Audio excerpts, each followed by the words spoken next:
할렐루야. 멜번 한인 장로교회 성경 통독반에 오신 여러분을 예수 그리스도 이름으로 환영하고 축복합니다. 오늘은 25번째 강의, 지난주에 이어서 이사야서 강의를 계속 이어가도록 하겠습니다.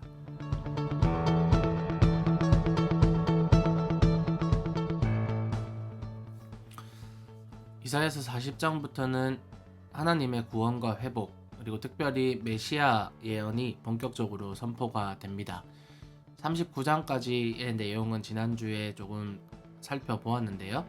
35장까지 이사야의 유다의 죄와 또한 심판에 대한 예언이 나오고요.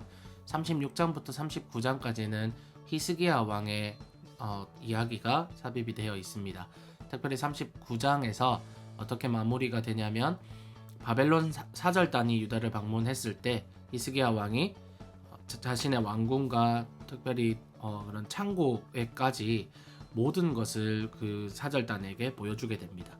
이사야는 이러한 히스기야 왕의 행동에 어떤 예언을 하게 되냐면 그들이 눈으로 본 그 모든 것들이 바벨론으로 옮겨지게 될 것이라고, 결국은 유다가 바벨론에게 멸망당하게 될 것을 예언을 합니다.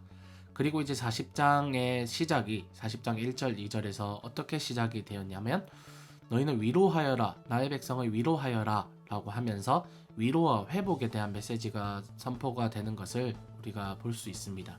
그리고 특별히 이사야 43장 1절에서 2절 말씀을 보시면 여러분이 너무나도 잘 아시고 나의 안에 거하라 라는 찬양이 이 구절을 가사로 썼는데, 내가 너를 속량하였으니 두려워하지 말아라, 내가 너를 지명하여 불렀으니 너는 나의 것이다. 내가 물 가운데로 건너갈 때에 내가 너와 함께하고 내가 강을 건널 때에도 물이 너를 침몰시키지 못할 것이다. 내가 불 속을 걸어가도 그을리지 않을 것이며 불꽃이 너를 태우지 못할 것이다 라고 말씀하시면서 이스라엘 백성들에 대한 하나님의 회복과 또한 구원을 본격적으로 선포하고 있습니다.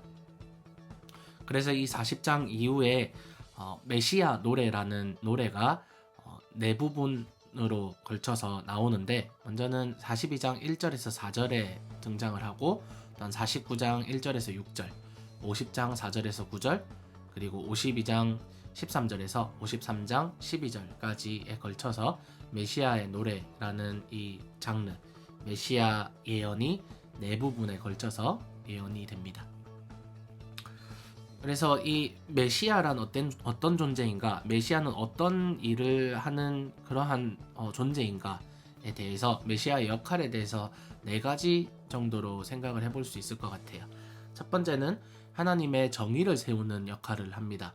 이사야 42장 1절에서 4절 말씀에 예언된 바로는 나의 종을 보아라 라고 하면서 메시아를 보통은 주님의 종, 하나님의 종 혹은 야훼의 종 이렇게 부르고 있는데요. 나의 종을 보아라. 그는 내가 붙들어주는 사람이다. 내가 택한 사람, 나의 마음으로 기뻐하는 사람이다. 내가 그에게 나의 영을 주었으니 그가 뭇 민족에게 공의를 베풀 것이다.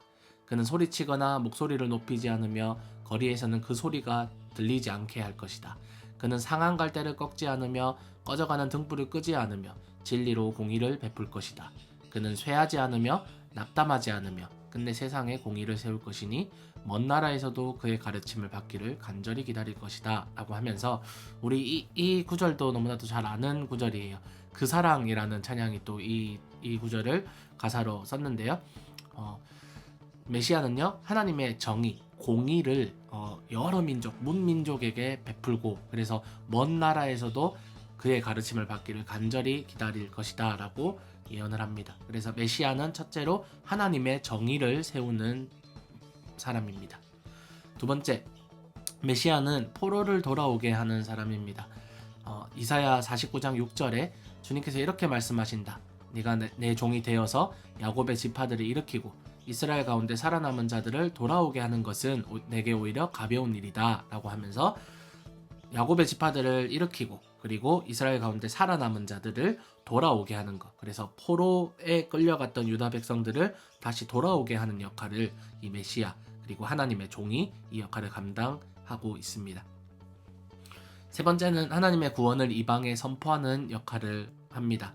마찬가지로 이사야 49장 6절에 보시면 땅 끝까지 나의 구원이 미치게 하려고 내가 너를 뭇 민족의 빛으로 삼았다라고 하면서 하나님의 구원이 이스라엘에만 국한되는 것이 아니라 하나님의 구원은 땅 끝까지 모든 민족을 구원하시기 위한 계획이 있으십니다. 그 구원의 계획을 이방에 선포하는 역할을 이 메시아가 감당을 하고 있고요.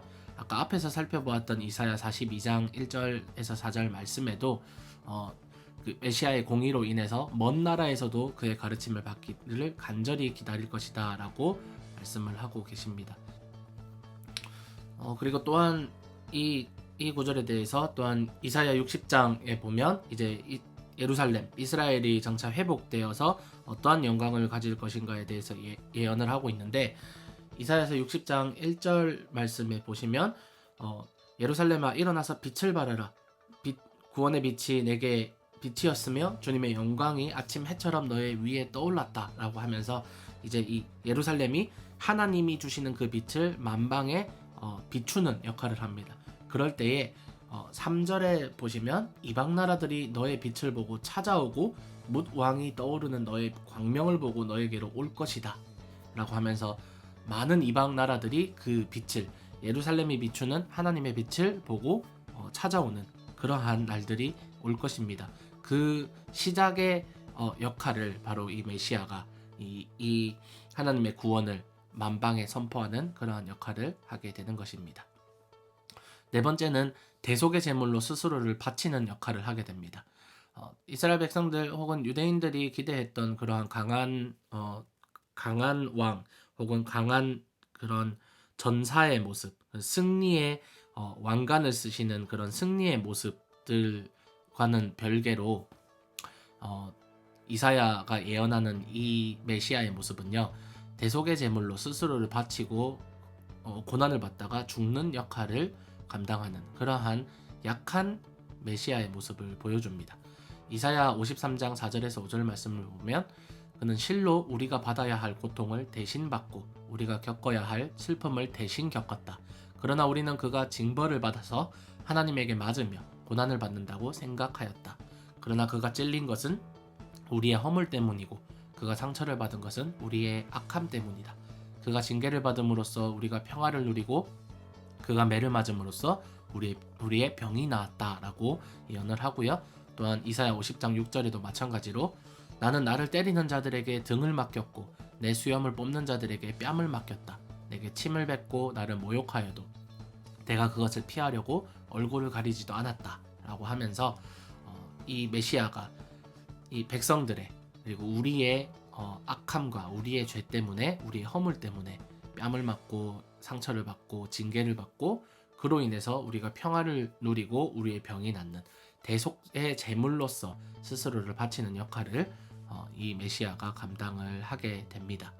그래서 유대인의 성경을 보시면 이 이사야서 53장 이 부분이 삭제가 되어 있습니다. 왜냐하면 이들은 아직도 강한 이미지의 그러한 메시아를 기다리고 있기 때문에 언제부터 이 부분이 삭제가 되었는지는 모르겠지만 그들은 여전히 강한 메시아를 기다리고 있고요. 이 구절로 말미암아 예수님이 연상이 되기 때문에 그들은 의도적으로 이 부분을 삭제한 것으로 생각이 됩니다. 그래서 지금 계속해서 말하고 있는 이 주님의 종, 메시아 혹은 하나님의 종, 야훼의 종은 누구인가라고 생각했을 때 먼저는 공동체적으로 해석했을 때는 몇몇 구절들은 이스라엘 전체를 이야기하는 것을 우리가 볼 수 있어요. 그래서 이스라엘이 하나님의 빛을 비추는 모든 민족에게 빛을 비추는 그런 제사장 역할을 하나님께서 주셨지만 이들은 그 역할을 감당하지 못했고 오히려 실패했고요. 그래서 개인의 메시아, 바로 우리가 믿고 우리가 알고 있는 예수 그리스도를 지금 이 이사야서에 있는 개인적인 메시아는 그를 이야기하고 예언을 하고 있는 것입니다. 그래서 이 이사야서 전체를 이렇게 조금 정리를 해보면 이 이사야서의 정리일 뿐만 아니라 성경 전체의 주제 그리고 성경 전체 메시지를 요약한 것임을 우리가 또한 알 수 있어요. 먼저 이 유다 백성들의 죄가 있었습니다. 그래서 이 죄로 인해서 하나님이 심판을 결정을 하십니다. 이 심판 때문에 멸망을 당하지만 그 가운데서 하나님이 남겨놓으신 구루터기 같은 남은 자들이 있습니다. 이 남은 자들을 구원하기 위해서 하나님은 주의 종, 하나님의 종을 보내십니다. 즉 메시아를 통해서 이 남은 자들을 구속하시고요. 이 남은 자들이 결국은 바벨론 포로에서 끌려갔다가 이 본토 유대 땅으로 귀환을 하게 됩니다. 그리고 이 귀환한 이들을 통하여서 예루살렘아 일어나서 빛을 비추어라 라고 하면서 하나님의 광명의 그 빛이 만방으로 뻗어나가는 빛을 발하는 예루살렘으로 회복되는 그러한 역사를 우리가 이 이사야를 통해서 알 수 있습니다. 하지만 이 예언이 이 귀환이 이루어졌습니다. 역사적으로 바벨론에서 사실은 페르시아죠. 페르시아의 고레스 황제의 칙령으로 인해서 그 시대에 살고 있었던 유대인들이 이스라엘 땅으로 귀환을 하게 되고 그 중에 이제 느헤미야나 에스라와 학개, 스가랴 이러한 선지자들 그리고 이러한 사람들을 통해서 성전과 성벽이 재건이 되고 예루살렘이 이 지금 이사야가 그리고 많은 선지자들이 예언했던 회복의 역사가 일어날 것으로 생각을 했지만 결국은 또한 페르시아 혹은 그 이후에 로마 그리고 로마 AD 70년에 로마에 의해서 성전이 완전히 파괴가 되고 그 이후로 나라가 완전히 없어져 버리는 그러한 역사를 경험하게 됩니다. 유대인들이. 그래서 사람들이 역사적으로 보았을 때 예루살렘이 빛을 발하지 못했다라고 이렇게 이해를 합니다. 그래서 이 이사야의 예언을 역사적으로 이해하기도 하지만 또한 우리가 영적으로 이해할 때에 과연 하나님의 빛을 발하는 예루살렘은 무엇을 의미하는가를 우리가 생각해 보았을 때 결국은 영적인 해석이 가능할 것 같습니다. 여기서 말하는 예루살렘이란 결국은 그 지역적인 예루살렘을 의미하는 것이 아니라 구원받은 성도를 의미하며 그리고 교회를 의미하며 그 공동체를 의미한다고 생각합니다. 그래서 하나님께서 빛을 발하는 예루살렘에 빛을 발하라라고 했을 때에 결국은 이제 그 성령을 마음 안에 모시고 있는 우리가 바울은 성전이라고 하였습니다. 결국 한 사람 한 사람의 성전이 각 땅끝까지 퍼져서 결국 그 땅끝에서 그 성도들이 빛을 발하는 하나님께서 주시는 그 빛을 발할 때에 또한 열방이 그 빛을 보고 하나님께로 모여드는 그러한 영적인 해석이 가능할 것 같습니다. 예루살렘이 빛을 발해야 된다. 그때서야 끝이 온다라고 해서 백투 제루살렘이라는 그런 운동을 하는 사람들이 있는데 그것은 그렇게 성경적인 해석이 아니라고 생각해요. 그래서 빛을 발하는 예루살렘 마지막 날에 빛을 발하는 예루살렘이란 결국은 구원받은 성도들의 그러한 빛을 의미할 것 같습니다. 그래서 신약에는요 특별히 이사야서를 굉장히 많이 인용을 하고 있습니다. 못해도 30번에서 40번 이상의 구절들이 이사야서를 인용을 하고 있는데 그것을 모두 알아보기란 조금 힘들 것 같고요. 그래서 제가 강의 안에 이 부분을 조금 요약을 해놓을 것이고요. 메시아와 관련해서 예수님과 관련해서 이 신약이 이사야서를 인용한 부분을 조금 살펴보자면 먼저는 동정녀에게 태어난 이 사실을 이야기하는데요. 이사야서 7장 14절에 보면 그러므로 주님께서 친히 다윗 왕실의 한 징조를 주실 것입니다. 보십시오. 처녀가 잉태하여 아들을 낳을 것이며 그가 그의 이름을 임마누엘이라고 할 것입니다. 라고 했는데 마태복음 1장 23절에서 마태가 그대로 이것을 직접 인용하는데 보아라 동정녀가 잉태하여 아들을 낳을 것이니 그의 이름을 임마누엘이라 할 것이다 하신 말씀을 이루려고 하신 것이다. 말씀을 이루려고 하신 것이다. 이 말씀이 바로 이사야서 7장 14절 말씀이죠. 그리고 또한 누가복음 8장에 보시면 예수께서 대답하셨다. 너희에게는 하나님 나라의 비밀을 아는 것을 허락해 주셨다. 그러나 다른 사람들에게는 비유로 말하였으니 그것은 그들이 보아도 보지 못하고 들어도 깨닫지 못하게 하려는 것이다 라고 말씀하셨는데 이것은 이사야가 이사야 6장 9절에서 뭐라고 말하냐면 그러자 주님께서 말씀하셨다. 너는 가서 이 백성에게 너희가 듣기는 늘 들으라. 그러나 깨닫지는 못한다.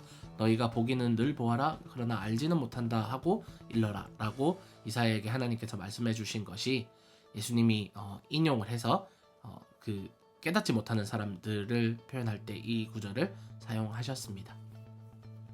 그리고 세례 요한에 대한 메시아를 예비하는 그런 광야에 외치는 소리를 또한 이사야와 똑같이 직접 인용을 하였는데요.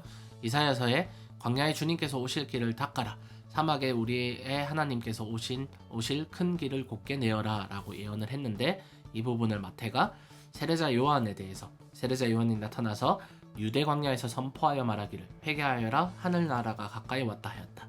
이 사람을 두고 예언자 이사야는 이렇게 말하였다. 광야에서 외치는 이의 소리가 있다. 너희는 주님의 길을 예비하고 그의 길을 곧게 하여라 라고 하면서 이 세례 요한에 대한 이사야의 예언을 인용을 하고 있고요. 그리고 이사야서 42장 1절에 하나님께서 이 주님의 종 메시아를 두고 나의 종을 보아라, 그는 내가 붙들어주는 사람이다. 내가 택한 사람, 나의 마음으로 기뻐하는 사람이다. 내가 그에게 나의 영을 주었으니 그가 문 민족에게 공의를 베풀 것이다 라고 하였는데, 마태가 또한 이를 인용하면서 그리고 자기를 세상에 드러내지 말라고 단단히 당부하셨다. 이것은 예언자 이사야를 시켜서 하신 말씀을 이루시려는 것이었다. 보아라, 내가 뽑은 나의 종, 나의 마음에 드는 사랑하는 자, 내가 내 영을 그에게 줄 것이니 그는 이방 사람들에게 공의를 선포할 것이다 라고 인용을 하였습니다. 그리고 이제 이 누가복음 4장 17절에서 19절은 메시아 등극이라고 이야기를 하는데요. 예수님께서 메시아적인 권위를 사람들 앞에서 말씀을 읽음으로써 선포하는 그러한 장면인데, 이 장면에서 예수님께서는 말씀을 펴서 이사야 두루마리를 펴서 그대로 읽으시는데, 이 말씀이 조금 흥미롭습니다. 이사야서에는 보시면 주님께서 나에게 기름을 부으시니 주 하나님의 영이 나에게 임하셨다. 주님께서 나를 보내셔서 가난한 사람들에게 기쁜 소식을 전하고 상한 마음을 싸매어주고 포로에게 자유를 선포하고 갇힌 사람에게 석방을 선언하고 주님의 은혜의 해와 우리 하나님의 보복의 날을 선언하고 모든 슬퍼하는 사람들을 위로하게 하셨다라고 하셨습니다. 이사야서에서는 은혜의 해와 하나님의 보복의 날을 두 개 다 이야기하는데, 예수님은 여기서 의도적으로 하나님의 보복의 날을 삭제한 채로 읽어주십니다. 그래서 예언자 이사야의 두루마리를 건네받아서 그것을 펴시어 이런 말씀이 있는 데를 찾으셨다. 주님의 영이 내게 내리셨다. 주님께서 내게 기름을 부으셔서 가난한 사람에게 기쁜 소식을 전하게 하셨다. 주님께서 나를 보내셔서 포로된 사람들에게 해방을 선포하고 눈먼 사람들에게 눈뜸을 선포하고 억눌린 사람들을 풀어주고 주님의 은혜의 해를 선포하게 하셨다 라고 하시면서, 예수님께서 오신 이 시점에는 하나님의 보복의 날, 즉 심판의 날이 아니라 예수님께서 오심은 은혜의 해를 선포하게 하심, 그래서 은혜의 그런 메시아로서의, 그래서 십자가의 사역들 그리고 대속의 사역들, 이들을 먼저 구원하는 하나님의 은혜가 선포가 된 후에, 그리고 나서 하나님의 보복의 날이 선언이 될 것을 이야기하십니다. 그래서 의도적으로 예수님은 이 글을 읽으실 때에 하나님의 보복의 날을 의도적으로 삭제한 채로 읽으신 것 같습니다. 그래서 이렇게 대표적인 메시아와 관련된 그런 예언들, 그리고 신약이 인용한 그러한 메시지들을 살펴보았는데, 이것 외에도 수많은 구절에서 특히나 복음서 외에도 서신서들에서도 이사야서를 인용한 그러한 내용들이 많이 등장합니다. 그래서 여러분들이 이사야서를 읽으실 때에 이러한 것들을 비교해서 읽어보신다면 조금 흥미롭게 이사야서를 이해할 수 있으시겠습니다. 오늘은 이렇게 이사야서에 대해서 알아보았습니다.